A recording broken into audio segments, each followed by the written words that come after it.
When Jesus was asked to sum up all the law and the teachings of Scripture into one command, he said to love God with everything you have, all of our hearts, minds, and strength, and to love our neighbors as much as we love ourselves. And that's pretty simple and powerful.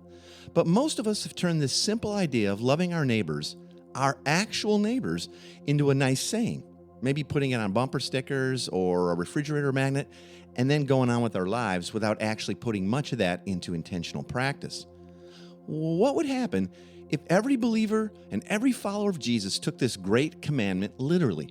Is it possible that the solution to some of society's biggest problems that we're facing right now has been right under our noses for the past 2,000 years? Well, once again, we have a great opportunity before us to live this out. Summer's here. Summer is a great time with plenty of good reasons to get out and about and mix it up with your neighbors more often, especially now after coming out of this pandemic lockdown and extreme social distancing. How about it? There's never been a better time to start being a good neighbor. You coming with me?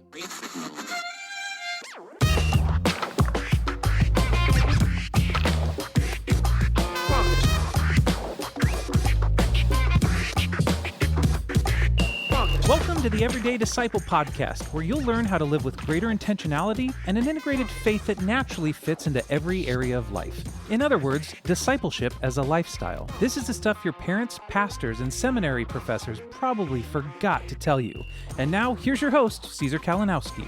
Hey, it's really good to be back with you. Here we are, another episode of the Everyday Disciple podcast. Been working hard. I want you to check out everydaydisciple.com.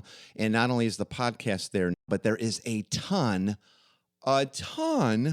of resources, and I'm adding more all the time. So I hope you'll check that out, everydaydisciple.com. We are just kind of trying to push all the resources your way that we can and keep adding to it. And it's all categorized, and there's videos and lots of downloads, and you're going to love it. And I think it's super easy to get around on now and all that. Anyway, so listen, if you've not joined us on the Facebook group yet, I would love you to. That's where we get to have conversations. That's where you can reach me the easiest and hit the community up with ideas, input, questions, but also, blessed to be a blessing, right? I want you on there interacting and helping other folks out. You can go to Facebook and search for us, but you can just go to everydaydisciple.com/Facebook and take you right there, okay? And if you've not subscribed to the show yet, go to everydaydisciple.com/subscribe, and that'll take you to a page with a whole bunch of options. Alrighty, here we go. I'm going to dive right in, all right? So today I'm picking up on this idea of neighboring well in the summer months. How do we make the next few months awesome for the sake of discipleship and mission, and really, get set up for a great autumn season in community? Now, if you'll apply yourself with intentionality and prayer right now, like during the summer months, you'll see your community groups or missional communities really expanding and gaining momentum in the fall. So this is sort of the time, we call it breathing out time. You're breathing out relationally, right? People are out and about, especially now, and they're dying for relationship. And then come fall, things in most places, the weather changes. I know this, you're listening all over the world, so you can adapt this to where you're at. But then we kind of breathe in and we go deeper. Okay, so today I'm going to be giving you a bit of a live coaching, if you will. It's the type of conversation, pretty rapid-fire teaching and tune-up that I might have with the folks in our coaching cohorts, many of which I know are listening right now. Hey, family, maybe I'll make this a regular segment or feature of the show. Just let me know if you like this. So some of this you'll have probably heard me talk about before, but I'm going to connect the dots in some new ways and show you how to layer some of this for greater impact this summer, okay? So be moving pretty quick. Like I said, it's kind of like in coaching. I'm like, okay, are you guys thinking about this, and this right now? So summer is the time of year for graduation parties, reduced and more flexible work hours, backyard barbecues, picnics, fireworks, trips to the beach, all that stuff. A lot more of us are hanging around outside these days trying to soak up some summer weather. And like I said, especially after our long pandemic lockdown. And you know what? Even closer to home, I think, than never. So especially in our neighborhoods. Okay, so first off, summer is a great time to be thinking about, searching for, finding, and connecting more deeply with your people of peace. Okay? People of peace are those people that are leaning into relationship with you. They really like you, and they are not afraid of who you are and your spirituality, and they're they're actually even interested, right? And so you can check out episode 222, Where to Find Your Unique People of Peace. And I'll put that in the show notes as well. But if you want to check that out, do a full teaching on that. It's so important in discipleship and making disciples is to identify our people of peace. And Jesus taught us how to do that. And so we're looking for those, right? Many of you know what I'm talking about already. And like I said, and if not, go back and check out episode 222. Now, helping those people that God has uniquely chosen for you to disciple, to help move from unbelief to belief about who God really is and what he thinks of them and how they get to live because of Jesus, that's what discipleship's all about, okay? And so this summer, instead of just kind of like, well, the kids are off. Well, they've been off, right? They've been home at least. They've been around. So now I think we're all queued up for greater intentionality. And that sort of breathing out idea is looking for people of peace and building relationships and building trust, all right? Now, also want to just kind of quickly touch on, the rings of relationship. I talk about that in that same episode, by the way, because as you're out there, you're going to run into people you know pretty well, but you're going to also run into and make new acquaintances. And there's these rings of relationship where people move from acquaintances to becoming friends. And then some of them you identify as, I think that's a person of peace. Like they want to do life with us. They are interested in life and our family and spirituality. And some of those people of peace will actually become disciples and begin to really walk with Jesus in every area of life. Okay? Now, there are lots of places to make new acquaintances and start building friendships and trust with others. But today, I want to ask you to focus specifically on your neighbors. Okay?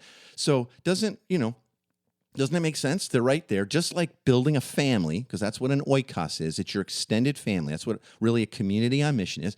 It's so much easier when you live near those people because you run into them and you see them and you're in the neighborhood and you probably shop the same places and all that. So this summer, specifically, like I said, there's a lot of places to make acquaintances and build friendships. But right now, I want you to start focusing on your neighbors this summer, okay? Here's how I want to start. I want to suggest you really start to get to know your immediate neighbors. And here's a little exercise. It's adapted from a book called The Art of Neighboring by Jay Patak and Dave Runyon. And I hope I pronounced Jay's name correctly. I know these guys, but anyway, I hope I got that right. It's called The Art of Neighboring. And so whether you live in or on a neighborhood street, a cul-de-sac, a rural lot with like multiple acres and parcels all around you, or you're in an apartment, try to picture the homes of your 8 nearest neighbors, okay? However they might be situated, next to you, across the street, downstairs, or down the road, all right? Sort of picture who are your closest 8 neighbors, homes and all. Okay, got those in your head? Now, write the names of the people who live in those houses of your 8 closest neighbors down. Write them down. And if you can, give a first and last name, that's great. If it's only the first names, that's okay too. I do this in my phone. I keep a lot of notes, actually, in my phone about neighbors that I meet. When we first moved to Manhattan a few years ago, we're back in Washington now, but when we first moved there, we were, right there, Upper West Side Manhattan, and everybody I met, and we purposely stayed to a pretty close, proximity of, a few blocks mostly, because there's so much there. I wrote down people I met, what their names were, where they worked, anything I learned about them, whatever. And then when I would run into them again, or I knew I was going to that place, I'd pull out my notes. I'd go like, oh, I wonder if she's working today. I wonder if that guy's going to be here. And then if they were, I knew their name. And it was always like, they were like, man, how's it going? And once you remember someone's name, then they want to remember yours. And people love that. So 8 closest homes, write down the names of the people who live in those houses. Okay, second step, write down some relevant information about each person, some data or facts that you couldn't see just by standing in your driveway, things you might know if you've spoken to that person only once or twice. So like maybe their kids' names or how many kids they have or where they're from. If they, if they're probably not from there originally or weren't born in that house maybe. Where are they from? Where do they work? Anything that you have in common with them or you find interesting, right? Write that down next to each of their names. And then third, write down some in-depth information that you know. Probably there are going to be fewer of the people you'll know that, but it's stuff that you'd know after connecting with those people.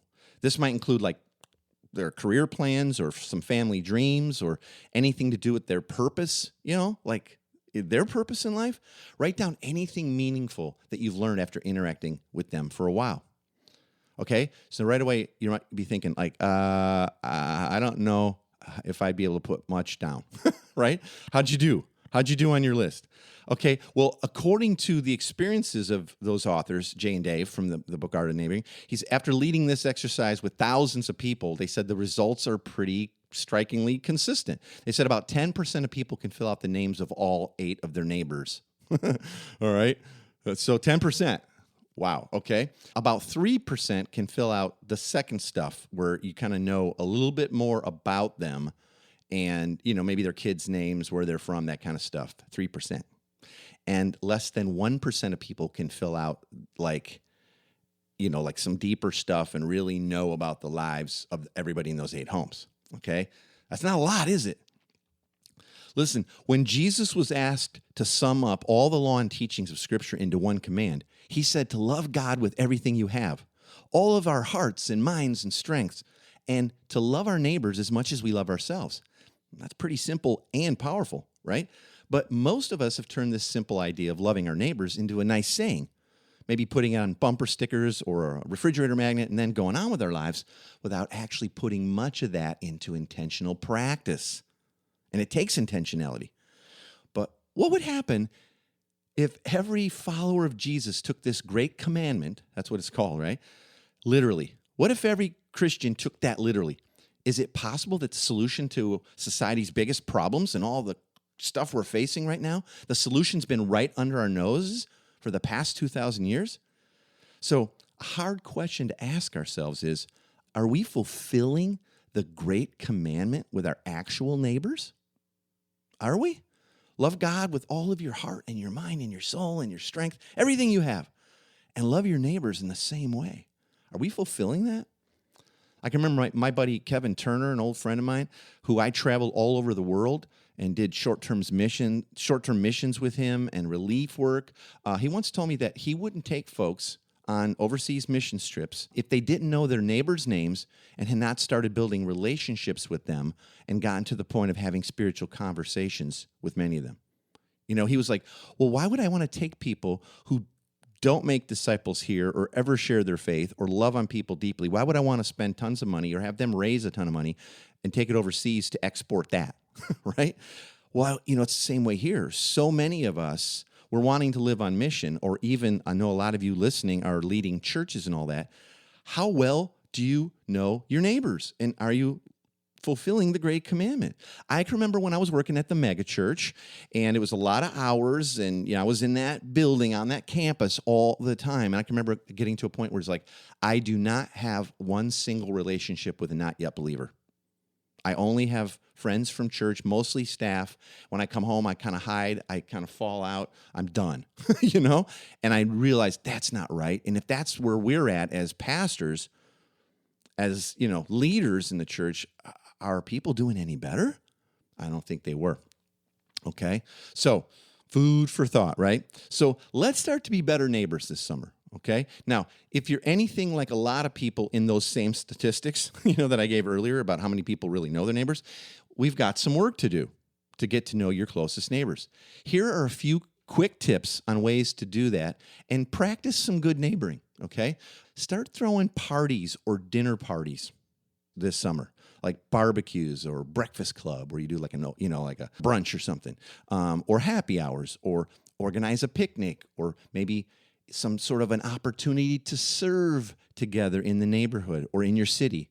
And then if you do that, have a picnic or some sort of meal together. And you want to get into a predictable pattern. That's the thing. Don't do a one-off.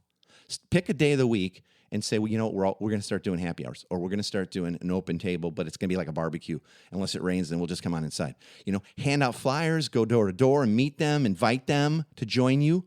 I know that seems like extra work and that's corny, but let me just tell you, you get 80% of the points, quote unquote, with someone, even if they don't make it, just because they saw you face to face and they love being invited.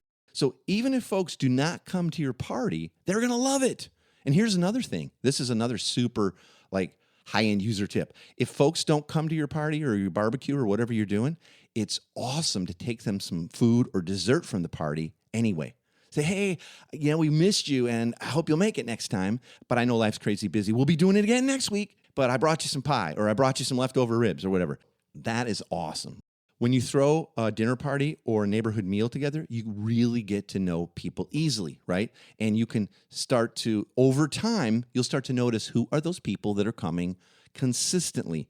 Keep an eye on those. Those might be your people of peace.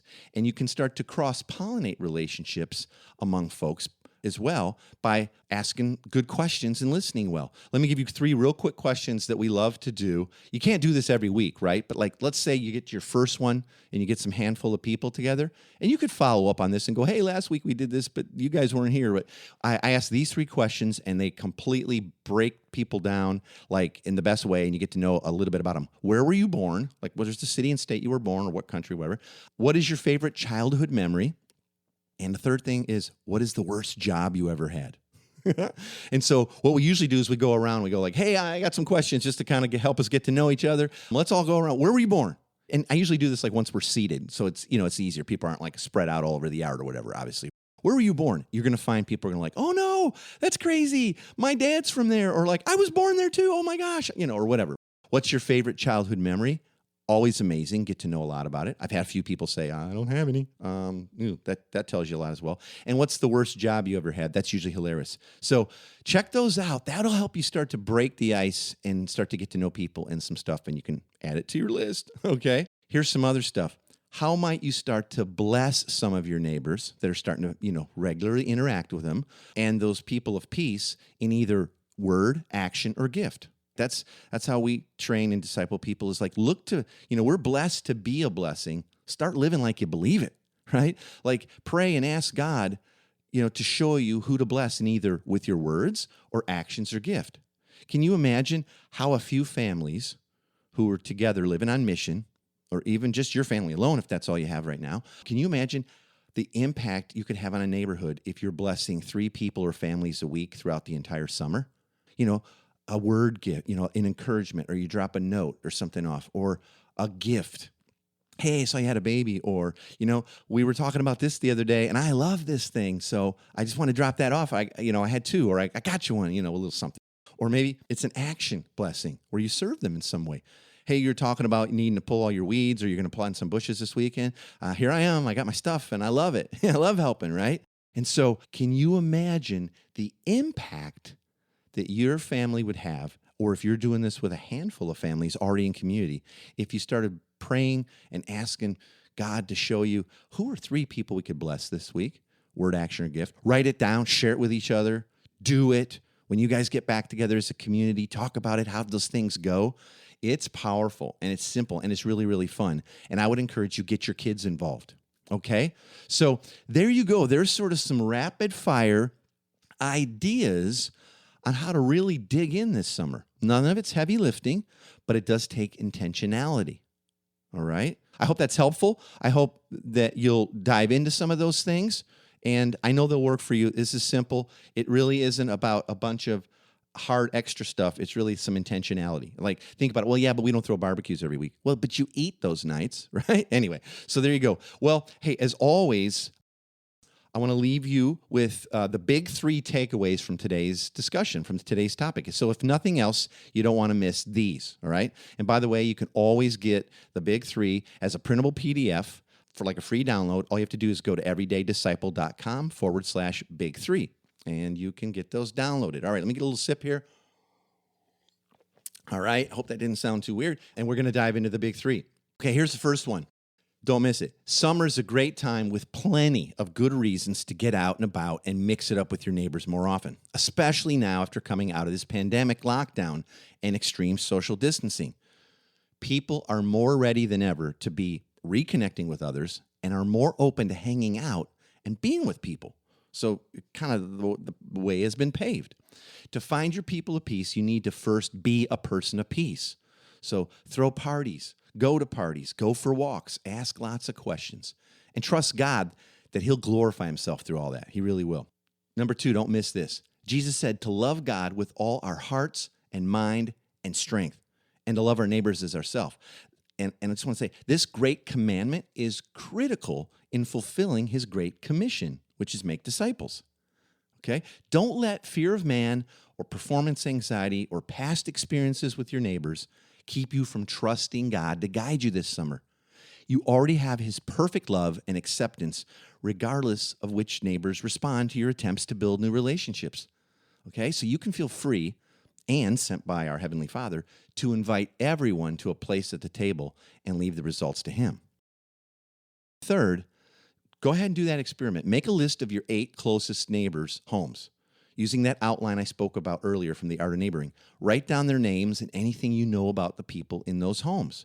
And make it your goal to complete your list by the end of the summer.